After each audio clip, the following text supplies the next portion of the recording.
연구 시간이 돌아왔습니다. 자, 우리 지난 시간에 했던 거 먼저 잠깐만 얘기하고 시작을 하도록 할게요. 저희가 지난 시간에는 사회문화 현상을 연구하는 방법에 대해서 배웠던 것 같아요. 그래서 연구 방법은 크게 두 가지로 나눠졌었죠. 양적 연구와 질적 연구로 나눠졌었고, 그 양적 연구와 질적 연구의 특징들을 정리를 하는 시간을 가졌던 것 같아요. 자, 오늘은 그 양적 연구와 질적 연구를 수행할 때 실질적으로 활용되는 방안, 그러니까 자료 수집 방법이라고 이야기를 하는데요. 어떤 형태로 양적 연구와 질적 연구에서 자료를 수집하는지에 대한 공부를 해보도록 하겠습니다. 오늘도 필기로 수업을 진행을 할 거고요. 필기를 바탕으로 다음 시간에 구체적인 내용을 정리를 해보도록 하겠습니다. 자, 그러면은 빈 종이 가지고 오늘 자료 수집 방법 필기를 한번 해보도록 합시다. 자, 자료 수집 방법은 지난 시간에 배웠던 연구 방법에 따라서 나눠서 살펴봐야 되겠죠. 그러니까 양적 연구에서 사용을 하는 자료 수집 방법이 존재를 할 거고요. 그리고 질적 연구에서 사용하는 자료 수집 방법이 존재를 할 텐데, 자, 우리는 크게 두 가지씩, 양적 연구에서 두 개, 질적 연구에서 두 개의 자료 수집 방법을 기억을 하셔야 돼요.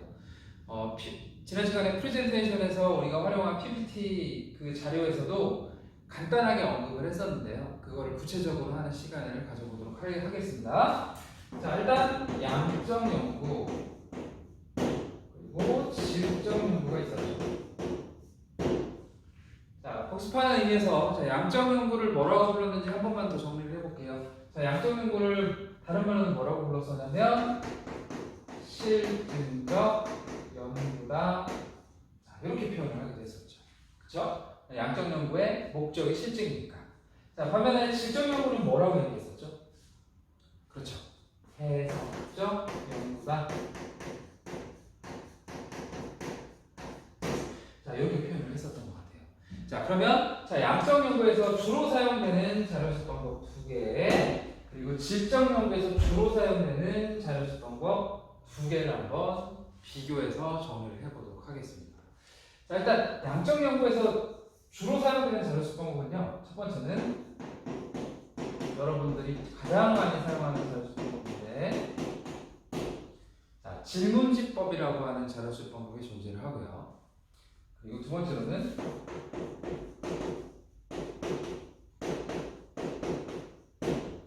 실험법이라고 하는 자료 수집 방법이 존재를 해요. 질문지법은 말 그대로 질문지를 활용해서 자료를 수집하는 방법일 거고, 실험법은 사람을 대상으로 실험을 통해서 자료를 수집하는 방법이겠죠.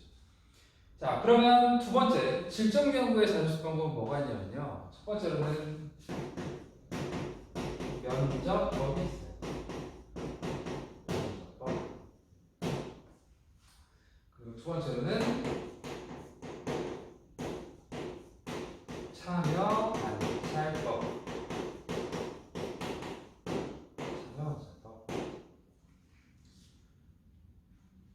면접법과 참여관찰법 이렇게 나눠서 썼는데, 자, 우리가 공부를 할 때는 대표적인 예를 기억하는 게 훨씬 더 쉽겠죠. 그래서 선생님이 예를 하나씩 적어줄게요. 그걸 바탕으로 요 수업을 듣는 게 훨씬 더 쉬울 것 같아서요.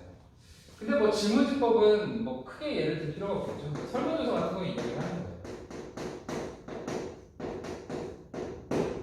그러니까 뭐 국회의원 뭐 설문조사, 뭐 대선 설문조사 이런 거 많이 하잖아요. 그런 것들이 여기에 해당이 된다고 보시면 될 것 같고요. 그리고 실험법 같은 경우는, 실험법은 대표적으로는 뭐가 있냐면요, 몰래카메라가 있어요.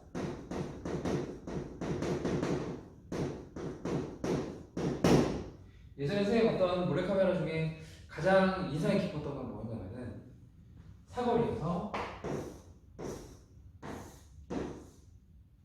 좌회전을 해야 되는데 여기에 차가 서 있는 거예요. 근데 뒤에 차가 서 있겠죠? 근데 이 차가 외제차일 때랑 경차일 때랑 뒤에 차가 어떤 반응을 보이는지 이거를 조사한 적이, 몰래카메라를 찍은 적이 있었는데, 이런 것들이 실험법에 해당된다고 보시면 될 것 같고요. 그리고 세 번째는 면접법인데요.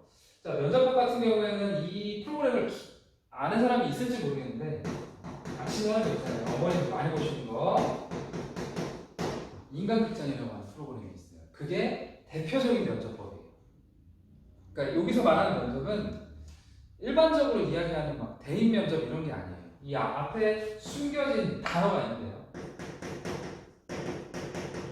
신층이라는 단어가 숨겨져 있다고 생각하고 수업을 들으시는 게 훨씬 더 이해하기 쉬우실 거예요. 신층 면접법. 그러니까 한 번 보는 게 아니라 정말 오래 따라다니는 걸 이야기를 하는 거예요. 마지막 참여관찰법. 참여관찰법의 대표적인 예로는 뭐가 있냐면 아마존의 눈물이라고 하는 예전 학교 프로그램이 있었어요. 그러니까 아마존에 직접 가서 원주민들의 삶을 같이 공유해보는 그런 프로그램이었는데 그게 참여관찰법의 가장 대표적인 사례라고 보시면 될 것 같아요. 그러니까 오늘 수업을 들을 때 이 사례를 바탕으로 이해를 하시는 게 조금 더 쉬울 것 같아요. 자, 그러면은 이 4개의 자료집 방법을 4가지 기준을 바탕으로 한번 비교를 한번 해보도록 할게요. 자, 첫 번째는요. 자, 경제성이라고 하는 기준으로 한번 비교를 해볼 거고요. 두 번째는 적고 다시 한번 설명을 하도록 할게요. 두 번째로는 조작과 정도. 그러니까 조작하기 용이한지 용이하지 않은지를 이야기를 하는 건데 이것도 다시 한번 설명을 하도록 할 거고요. 그리고 세 번째로는 계량과 가능성. 그리고 마지막으로는 주관적인 가능성.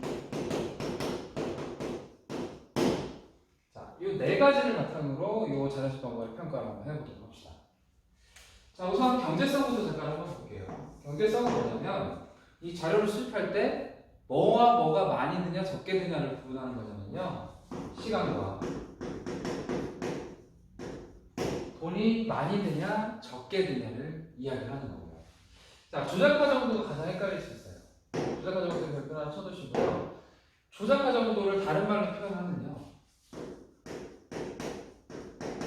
자, 내가 연구하는 연구 대상자를 통제할 수 있는 가능성이 얼마나 되는지 연구 대상자 통제 가능성이라고 표현을 하는 거죠. 조작과 정도, 연구 대상자 통제 가능성. 그리고 세 번째 계량 가능성은 뭐 숫자로 만들기가 용이한지 용이하지 않은지, 인간의 행위를 숫자로 바꾸는 게 용이한지 용이하지 않은지를 평가를 하는 거고요. 자, 네 번째 주관기의 가능성 같은 경우에는 누구의 주관이 들어갈 수 있는 가능성이 높냐 낮냐를 이야기를 하는 거냐면요. 연구자의 주관적인 생각이 들어갈 수 있는지 없는지를 평가를 하는 거예요. 자, 그러면 첫 번째 경제성부터 한번 평가를 해보도록 합시다. 자, 일단 질문집법부터 보도록 할게요. 자, 질문집법 같은 경우에는 시간과 돈이 많이 들어요, 적게 들어요?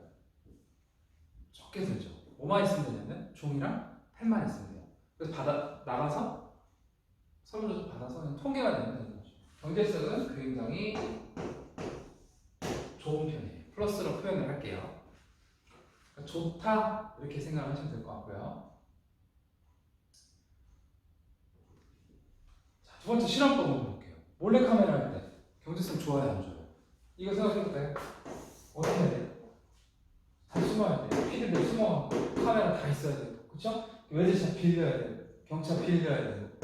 시간 나타날 때까지 기다려야 돼요. 그렇죠? 그러다 보니까 경제성은 그렇게 좋지 않아요. 마이너스라고 생각하시면 돼요.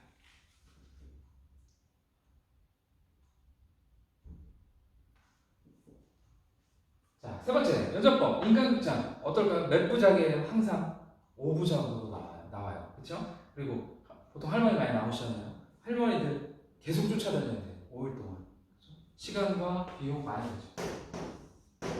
그것도 별로 좋지 않고.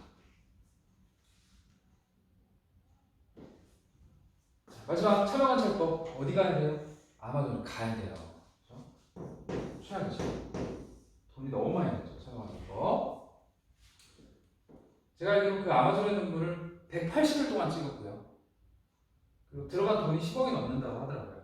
그러니까 굉장히 많은 시간과 비용이 들어가는 자료조사 방법이다. 이렇게 보시면 될 것 같고요. 자, 두 번째, 조작까지 한번 보도록 할게요. 자, 연구 대상자를 통제할 수 있는 가능성. 자, 질문지법. 내가 질문지를 줘요. 그렇죠? 통제할 수 있어요, 없어요? 통제할 수 있죠. 뭘로? 문항으로. 뭐뭐 하십니까? 1번, 2번, 3번, 4번, 5번 이렇게 있죠. 그 사람은 거기 안에서만 대답을 해야 돼요. 그러니까 질문지를 우리가 통제할 수 있는 거예요. 자율성은 뭐 기타 정도? 그 정도 주는 거죠. 그러니까 조작가 정도도 굉장히 용이하죠. 좋아요.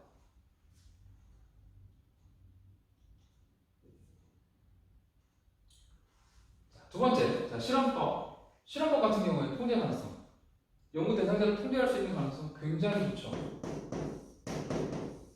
왜냐하면 그 상황을 만들어버리게 되면 이 사람은 요 상황에 갇혀버릴 수밖에 없는 거고요. 여기서 벗어날 수가 없잖아요. 그렇죠? 뭐 빵을 누르든지 아니면 비켜가든지 그렇죠? 그런 것들이 이 상황 안에서 이루어지는 거니까요. 통제 가능성이 가장 커요. 자, 세 번째 면접법. 인간극장 어때요? 할머니들 막 어디 가셔요. 그럼 그냥 가시게 놔둬야지. 그거 어떻게 막아요? 그렇죠? 조작가 정도가 좋지 않죠.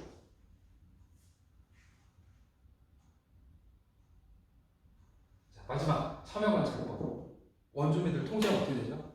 죽을 수 있어요. 최악이죠. 안 좋아요. 통제해서는 안 되고요. 자, 세 번째 볼게요. 자, 세 번째 계량화 가능성. 숫자로 만드는 데 용이한 질문지법 좋아요, 안 좋아요? 너무 좋죠. 1번, 2번, 1번 몇 개, 2번 몇 개, 5번 몇 개 해서 통계되면 돼요. 몇 퍼센트 나올 수 있죠. 계량화성 너무 좋죠.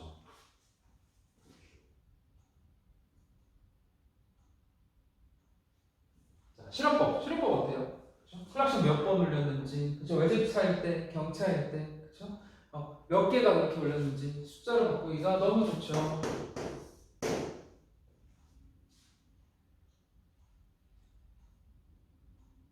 자, 세 번째, 인간극장은요. 똑같은 할머니 나오는 적 있나요? 없어요. 그렇죠? 그리고 그 할머니를 막 계량화 시키나요? 숫자화 시키나요? 아니죠.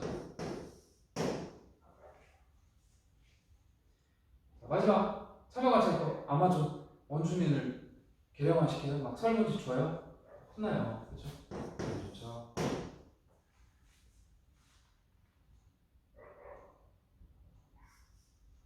마지막, 주관 개입 가능성. 자, 연구자의 주관이 들어갈 수 있는 가능성. 질문지법은 들어갈 수 있긴 있어요. 그렇죠? 어디로? 문항 안에. 하지만 그 사람이 할 때는 가만히 서 있는 거잖아요. 그러니까 주관 개입 가능성은 그렇게 높지는 않아요.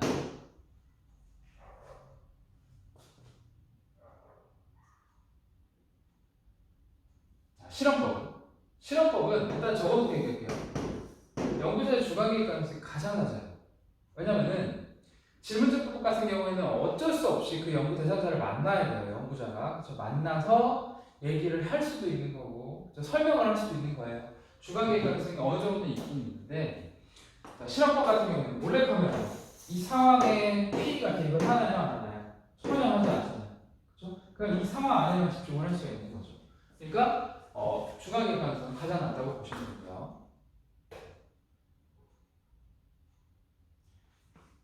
면접법 인간극장 어때요? 보통 인간극장에 나오시는 분들은 보통의 삶을 사시는 분들은 아니잖아요. 특이한 삶을 사시는 분들 그리고 독특한 삶을 사시는 분들이 많이 나오는데 그 PD가 끝나면서 그 사람이 이상했다 이러면서 끝나는 적 있나요? 거의 없죠. 다 아름답게 끝나죠. 항상 막 노을을 보면서 걸어가시잖아요. 그리고 너무 의미 있는 삶이었다 이렇게 끝나는 거예요. 이유는 너무 친해졌기 때문에 그 사람과 함께 있다 보니까 다 이해를 하려고 노력을 하는 거죠. 그러니까 연구자의 주관은 당연히 들어갈 수 있는 가능성이 큰 거죠.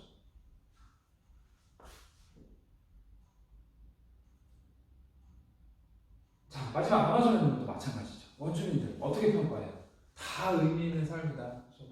막 식인 문화 있어요. 그럼 먹을 수도 있지 뭐. 막 이렇게 설명을 하는 거예요. 그 상황에서는 어떻게 해요? 왜냐면 너무 친해졌고 이해를 많이 했기 때문에. 그래서 주관계 가능성이 굉장히 높다고 볼 수 있겠죠. 자, 그럼 생각을 해봅시다. 그럼 따지고 보면 지금 가장 좋은 건 뭐 같아요? 질문지법 가죠. 돈도 조금 들고 조작화도 좋고 숫자 바꾸는 데도 용이해요. 그리고 연구자 주관도 잘 안 들어가요. 너무 좋은 거죠. 그렇죠? 이걸 왜 하는 거야 싶은 건 뭐가 있어요? 참여가지고 돈도 많이 들어, 통제도 안 돼, 숫자도 못 바꿔, 주관도 많이 들어. 그렇죠? 근데